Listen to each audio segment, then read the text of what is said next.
नमस्कार, काजू and Q माझ्या यूट्यूब चॅनलमध्ये आपलं स्वागत आहे. आज थालीपीठ म्हणजेच धपाट्यांच्या पिठासाठी भाजणीमध्ये काय काय टाकतात ते आपण बघू.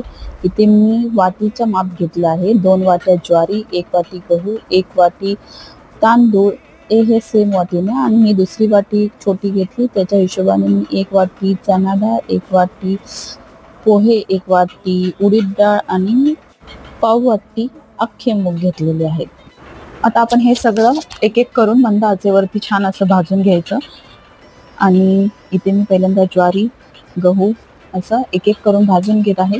प्रत्येक ठिकाणी सेम करतात असंच नाही, काही जण बाजरी यूज करतात, तर आमच्याकडे बाजरी यूज करत नाही, त्यामुळे मी इथे फक्त ज्वारीचा यूज केलेला आहे, वापर केलेला आहे. बाकी मी इथे 2 चमचे जिरं, 2 चमचे धणे, 2 चमचे ओवा आणि 1 चमचे मेथीही टाकून तेही भाजून मिश्रणात मिक्स करायचं आणि हे घरघंटीवरती छान असं पीठ करून घ्यायचं.